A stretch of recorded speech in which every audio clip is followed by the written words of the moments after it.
Thanks, everybody. And my name is Steve Jewell. I'm happy to be with this group today. Thanks for the introduction. My talk today is about ageism in the workforce. Before I get jumping into that, you can see a little bit about my background. Regarding the T-Wolves, I saw in the chat some people have some doubts on our T-Wolves. Mavs are coming into town for one more game. We'll see if it turns to the positive, but we now know we have a new slogan here in our state that's called Bring Ya Ass. So we invite everybody on this call to come visit Minnesota, and you can bring ya ass, as they say, to enjoy our great state.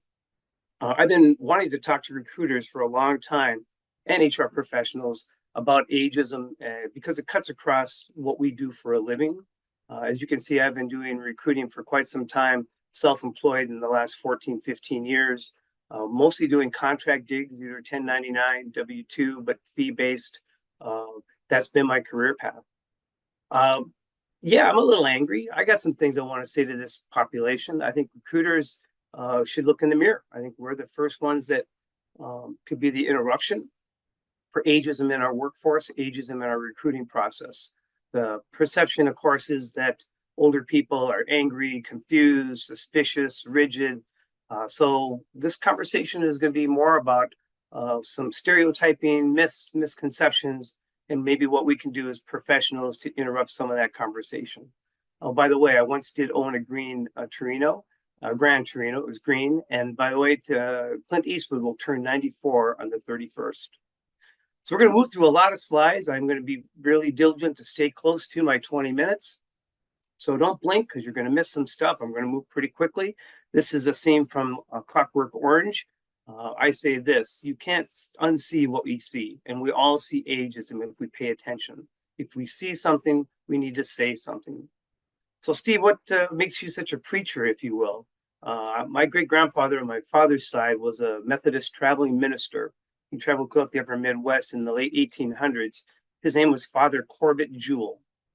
I grew up in Duluth, Minnesota, went to a Methodist church for confirmation. I have since ditched the robe in the Bible, but I still like to preach and be a brand ambassador for the things I believe in. Some of the things I believe in are maybe a little left to center, a little off the grid. My hobbies and interests include running. The Grinch outfit there on the right was from 2022. I ran my 17th and probably last marathon. I wanted to go back to Dallas, Texas, where I spent 7 years with Frito-Lay, where I started running my first marathon. So a bookend from 35 years in pounding the pavement, if you will, for running. The funny part about this marathon outfit, I was training hard, but then started to have arthroscopic problems, bone-on-bone rubbing, arthritis in my knee. I was going to wave the white flag and not do the race at all. Instead, I decided to bring my gear down and spouse and visit friends and get to the starting line. You never know what you can do once you get to the starting line. Well, I did finish that race in 6 hours and 20 minutes. If you notice the outfit, I have a red heart, and I was handing out candy canes to kids. So clearly it was not about time. I finished in 6 hours and 20 minutes. Hardly something to brag about. And a funny point, as I'm coming around the turn for the last 500 yards or so, there's a man in front of me juggling. This person had been juggling for 26.2 miles. And I'm sitting in my Grinch outfit saying, no way am I going to let a juggler beat me at 6 hours and 20 minutes. So I found a little push towards the end. That will probably be my last marathon. And the image behind the lens, I got involved in cold water submersion about 4 years ago. If you're interested in hearing more about it, we can take it offline. There is a gentleman named Wim Hof who, if we put a link in the chat, tell you a bit more about him and his philosophy about breathing technique, cold water submersion, and some of the health benefits related to it. As far as a presenter, my last HR presentation wasn't that long ago. I got the good fortune to speak to the Minneapolis Twin Cities SHRM conference, where Johnny Taylor, the CEO, president of SHRM, National SHRM, was our keynote. Before that was 5 years ago when I spoke in 2019 at a Disrupt HR event. Disrupt HR format is quite interesting. It's 5 minutes, 20 slides, and they change automatically every 15 seconds. So make it quick, make it interesting, tell me something. So I'm hoping this is more of the Goldilocks. 20 minutes, I can share some things, but also get a little more meaty without trying to pack an hour in 5 minutes. So I love this meme for the reason that I think it speaks to a lot of people in my age bracket. I'm 66 years old. I tend to think of myself as competent, confident, experienced. I know how to contextualize things. I have some emotional intelligence. So whether you like Joe Biden or not, I think the idea that uh, we can look at older people and say, what are some of the attributes that we'd want in our workforce? So try to reframe the optics. So I'm not going to get too nostalgic. You'll see a couple of slides that were referenced back in the day news, but this is not a trip down memory lane of the good old days. I think these are the good old days for everybody. This is a view of the room at the TC Sherm conference that I said mentioned happened a couple of weeks ago. Um, this is the largest TC Sherm conference they've had with 600 attendees. What you're looking at here is a breakout session on DE&I, a panel conversation. I sat in for part of it. There was no conversation or no reference made to aging or the ages as part of DE&I. In fact, companies that do have a DE&I focus on ageism or some reference to ageism, less than 8% of them have that as a component. What you may not know, this month is also OAM, or Older American Month. Started back in 1961 by John F. Kennedy, initiative to bring attention to the aging workforce, aging population in America. This is the 60th anniversary of OAM, and the theme this year is Power of Connection. So again, I bring up SHRM because I was actively involved in the Twin Cities SHRM Association, talking about the power of networking and the power of connection. I was on the board from 2008 to 2017. I think both TA and HR can be a primary mover when it comes to architects of change. A quick aside on my presentation, I did get to be on the main stage where Johnny Taylor spoke. Unfortunately, I had to compete against a guy who was speaking on a topic of how Ted Lasso's leadership style can help you build psychological safety. Now, if you're an HR person, would you rather hear about 50 States of Gray or Ted Lasso's leadership? So clearly, that presentation won the day. Many of you may or may not know about RecFest. RecFest is a UK-based unconventional conference. They held their inaugural event this last year in Nashville. I don't typically go to Vegas and California for these large tech expos or even recruiting expos or HR expos. But I went to this one for a couple of reasons. Number one, it was unconventional. It was outdoors at Centennial Park in Nashville. It was in September, kind of a hot, still warm day. If you notice, we're wearing shorts and t-shirts, walking on grass, circus tents around the peripheral for both vendors and speakers. That day they had over 40, over the 3 days, they had over 40 presentations. A lot of it was on AI, a lot of it was on recruiting tools, but not one person, not one presentation spoke about the older worker, not even in the D&I presentations that were made. It is my goal to speak at this next year's Nashville event on this very topic. So old school, yeah. Some people might remember the movie Wall Street and Gecko, that greed is good. Those were the go years for my early recruiting. Smiling and dialing, it was before the Blue Devil. We worked off company directories. We cold called into companies. We worked off of landlines. We pulled out our Rolodexes, our Blackberries, our pagers. We had suitcase cell phones that had a 20-mile radius. And then all of a sudden the internet showed up and changed everything. There is a lot of pressure, as we know, on recruiters today.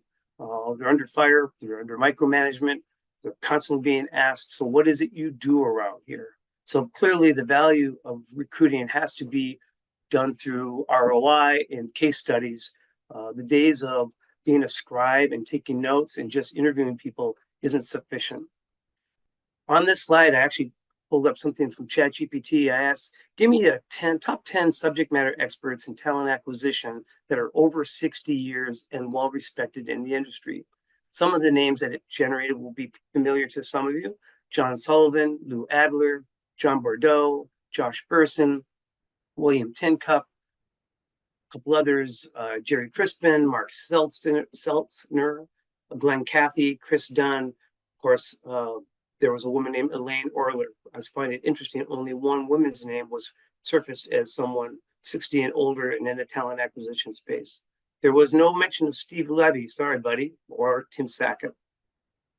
I throw this up here just to let people see the way that perceptions come into play. It's an oldie but a goodie, and it's not really an ism as much as it is stereotyping. I think most recruiters and sourcers and HR people could get a good chuckle from this. Here's my nod to Lord of the Rings. I have to throw some disclaimers out. I am not a futurist. I am not a gerontologist. I don't do actuarial tables. I'm not a demographer. I'm not a social historian. I'm not a labor economist. I'm not an academic professor. I have not written a book. I don't have a podcast. I'm not a professional speaker. Uh, I don't even do online classes or present any kind of training for people. Heck, I don't even post on TikTok. So why me? What is it that I have to offer to this audience that would be of value? I think the main point I want to make is I'm one of you. I spent the first 15 years of my career as an HR generalist. There is a 12-step program for HR professionals, but I made the move to the bright side, not the dark side, in recruiting about 25 years ago. So I'm in the trenches with everybody else. As you can probably see, I did not go to art school, but this is my rendition of baby boomers taking on the infrastructure that was in existence in the late 40s and early 50s. Think of all the institutions that had to be modified for that large elephant going through a boa constrictor called the institutions, like schools, hospitals, public services, and the like. We're still trying to get this baby boom generation through the boa constrictor. There's been a lot of expansion and contraction over the years, but this generation is a hard one to quote unquote swallow. There are currently 30 million boomers in the workforce today, only exceeded by Generation Y. There's over 110 million Americans over the age of 50. I want to point out the elephant on the right, the actual picture. That was my very first job when I was 13 years old. I lived in Duluth, and they had a program called CETA, City Employment Training Act. It was a way to be modest and low-income families, a way for their kids to get out of the house for the summer for 10 to 12 weeks of work for 20 to 25 hours. It paid a whopping $1.25. It was a kind of a cool job. I got to go to the monkey cages and hose them out, throw raw meat at the lions. But the best part was cleaning Betsy's crib. This is Betsy. She was the only elephant in the zoo. And as you would guess, I had to bring in large Home Depot type buckets and clean up Betsy's mess every day. So my white tennis shoes turned a different color very quickly. My mother would not allow me in the house with shoes or socks during that 12-week job opportunity. To this day, I remember back on Betsy and cleaning up somebody else's dung. That's part of the OPP of HR, other people's problems. But I think there's value in always knowing that every job has a certain amount of cleanup. And I have a little ceramic elephant that I take with me on my jobs and in my home office to remind me every job has some dirty work. Hey, how many people remember the original OG of AI, Clippy from Microsoft, introduced back in 1997? He was there to help users with tasks like offering tips and suggestions. Quite a change from the Microsoft Copilot that we see today. ChatGPT, of course, is in everyone's mind as a recruiter and talent resources. I have been trying with ChatGPT Omni 4. There should be a link in there if you want to see a short video of what that looks like. And I've heard that ChatGPT 5.0 is coming out this summer. So whether you're in recruiting or in HR, really any business function, AI is not going to be replacing humans. It will have humans that have a good understanding of AI will replace people without AI.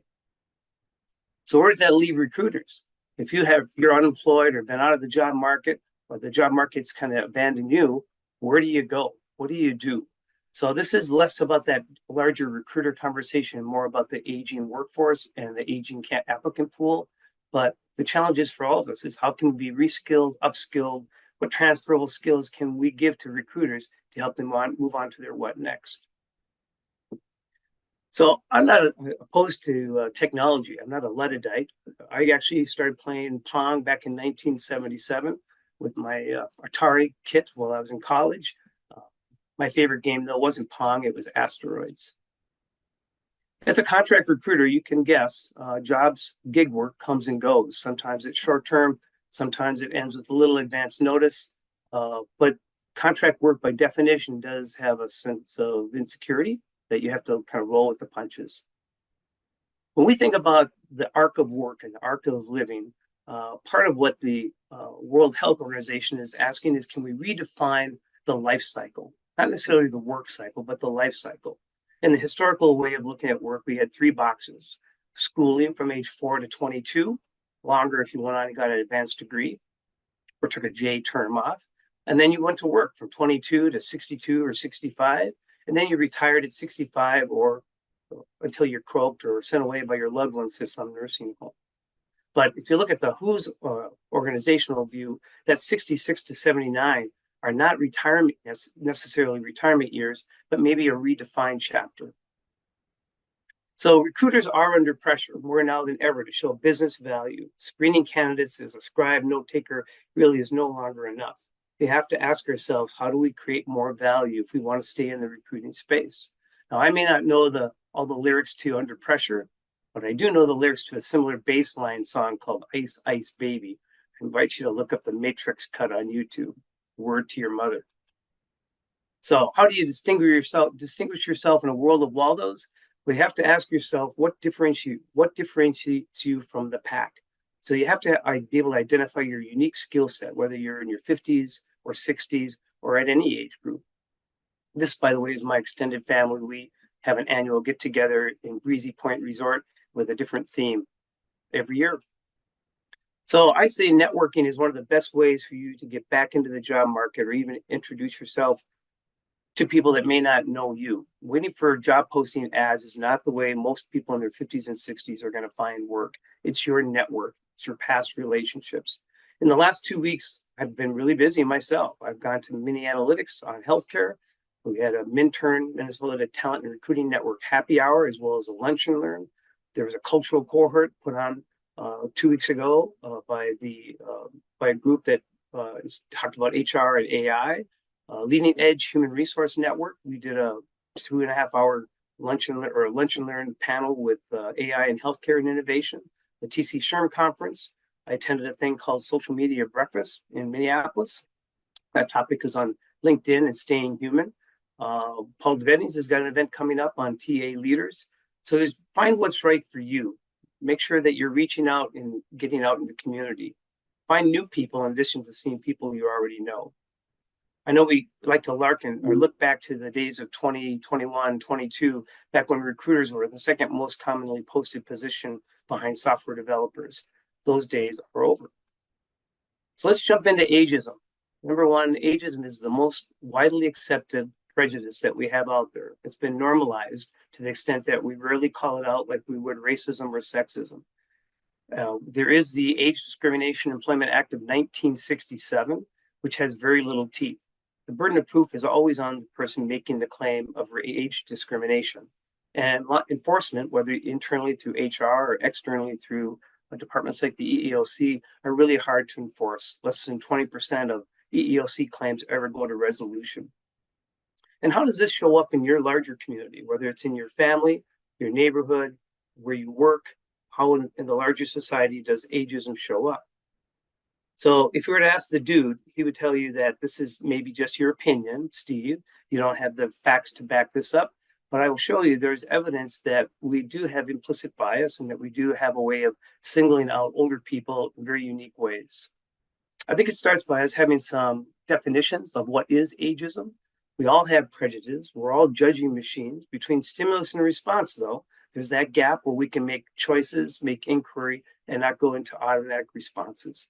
So when you think about prejudice, I think about how we feel. When I think about stereotyping and our brains hate ambiguity and fuzzy lines, I think we go to what we think. And we all discriminate. It's how we survive in our lives. We're, as I mentioned, judging machines. But that's on how we behave and how we act. There's a link I can have someone throw in the side chat about an AARP video on what is old. It takes 5 minutes, but it's worth watch.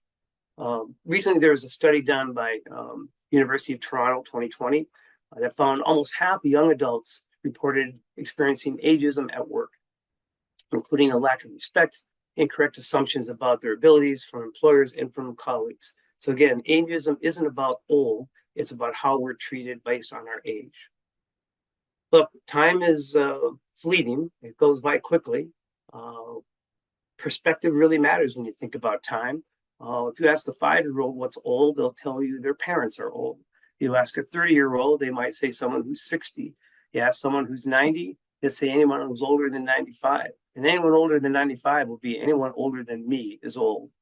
So I ask anyone listening to this view or this presentation, If you are a parent today, if you have a newborn in your family, that child has a 50-50 chance of living to the age of 95.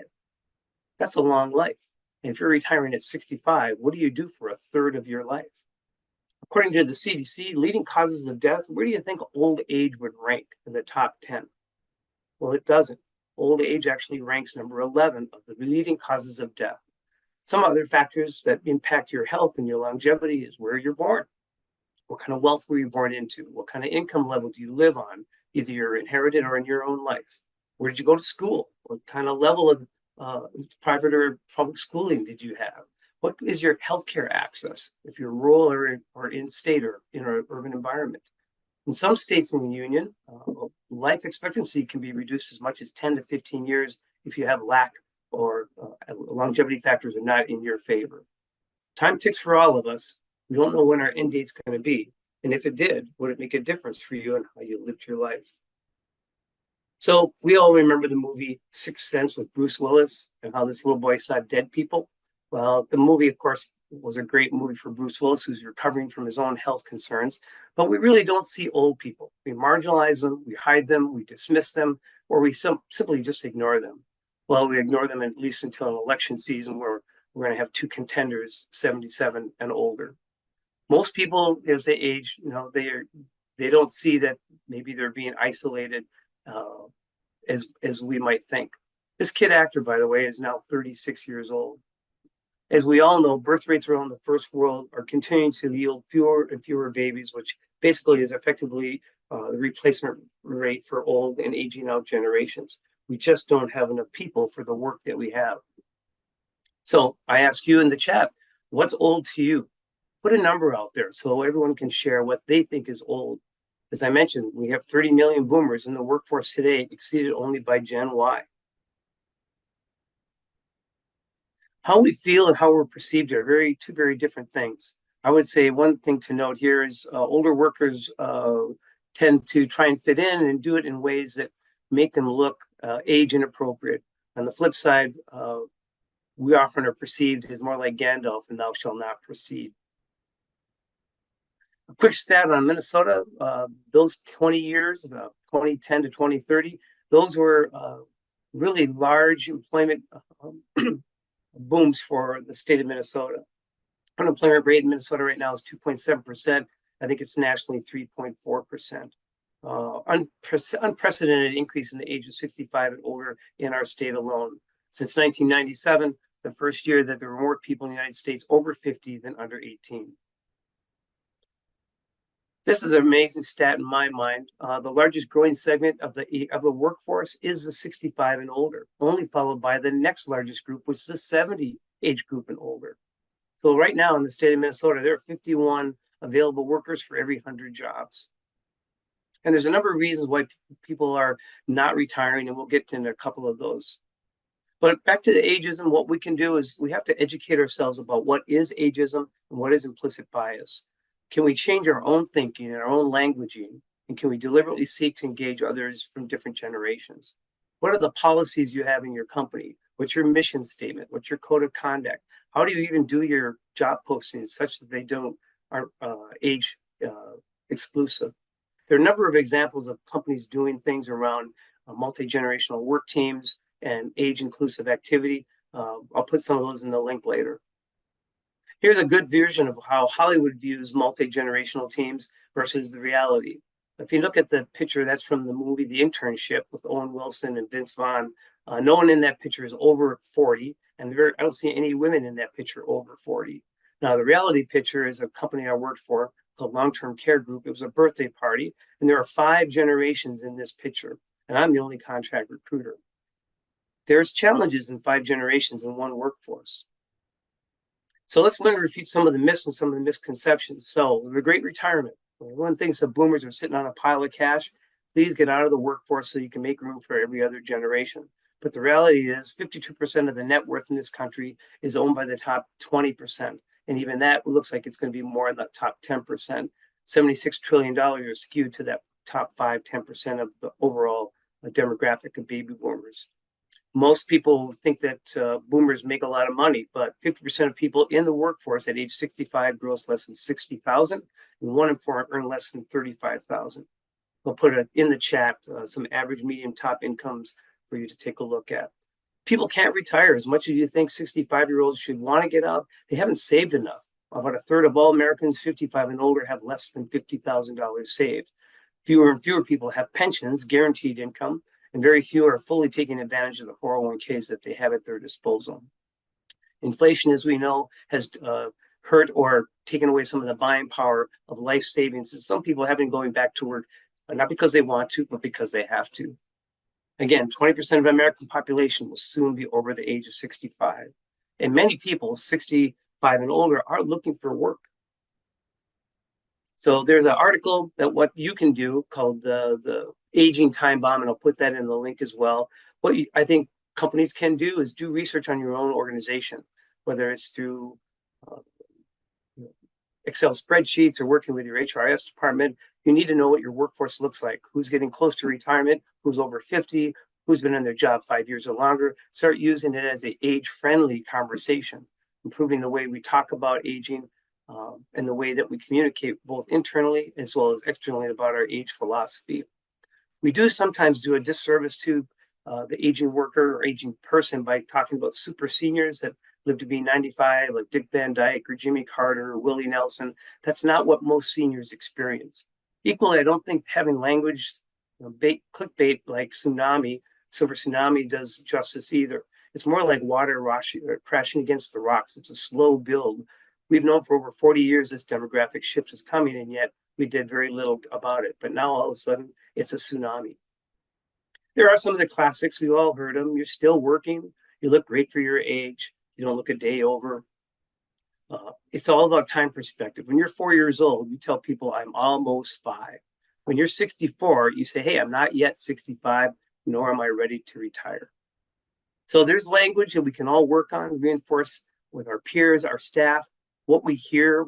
You have to interrupt conversations where you're hearing things like them and they versus us and we, people battling aging and talking about seniors as being somehow fragile and unable. The pandemic did a number on all of us. I'm not going to go deep into this, but clearly everyone had concerns about covering expenses, saving money, work-life balance, physical health, and mental health. That was no different than for the baby boom generation that maybe left the workforce to take care of aging parents or were laid off and now trying to get back into the job market. A couple other things to share: no more ageist ads. We all know LinkedIn to be a professional site, business-oriented connections, relationships.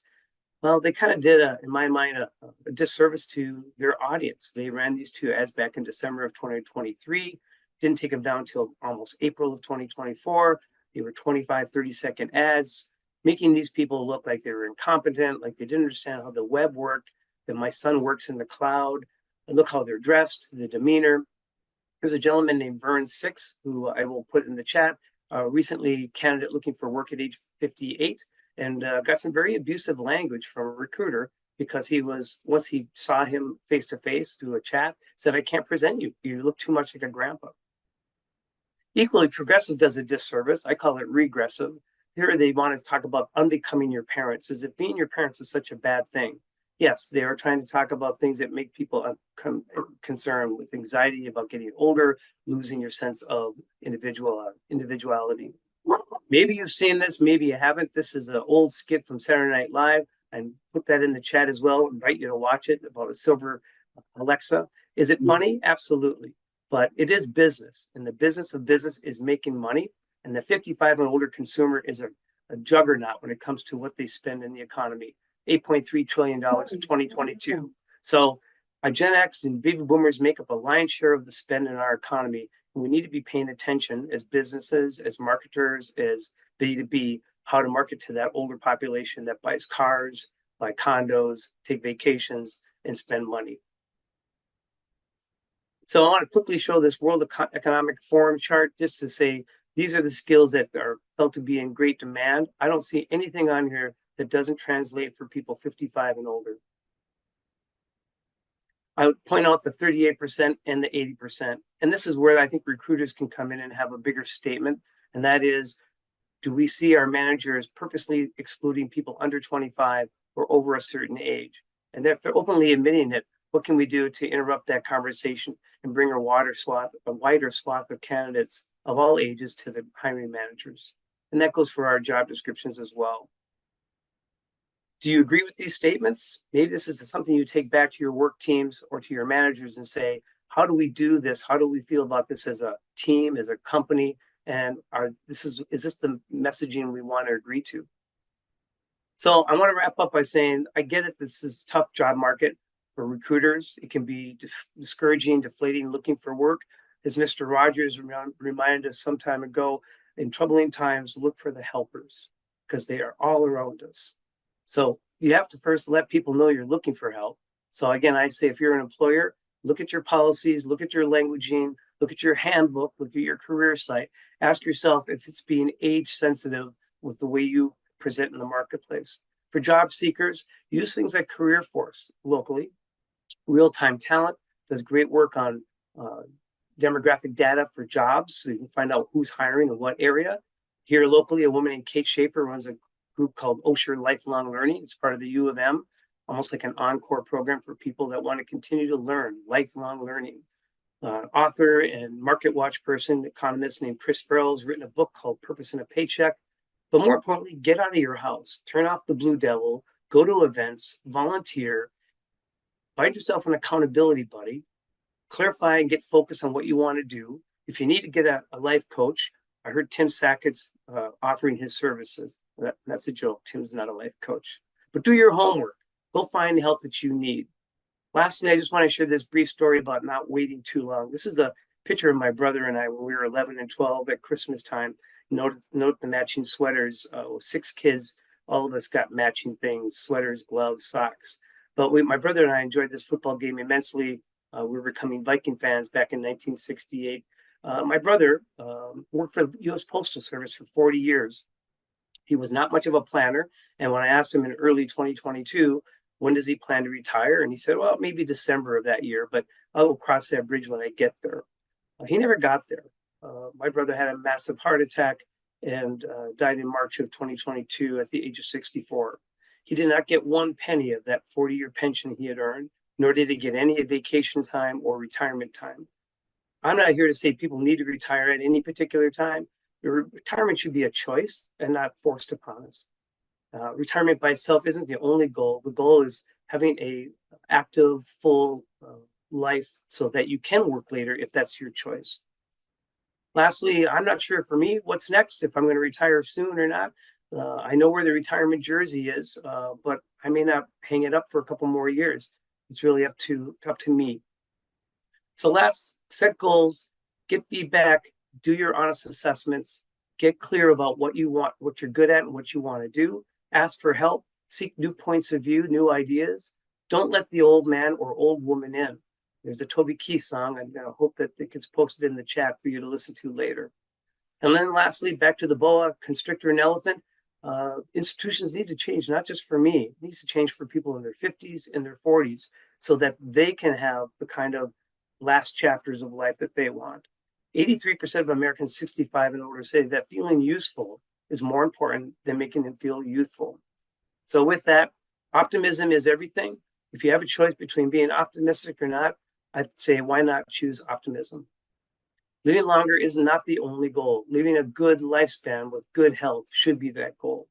In the song of the Beatles, will you still need me? Will you still feed me when I'm 64? I say we revise that to, if you enjoy me, why not employ me now that I'm 64 plus? This has been terrific. Bill Murray, by the way, is 74 today. Thanks, Easy, for giving me, Hire Easy for giving me this time and platform to share my recruiting with my recruiting community. I'm going to now turn it back over to our grand poobah, Dan Harden. And there are some articles that I can send. I have a 2-page resource guide for those that are interested. Thank you.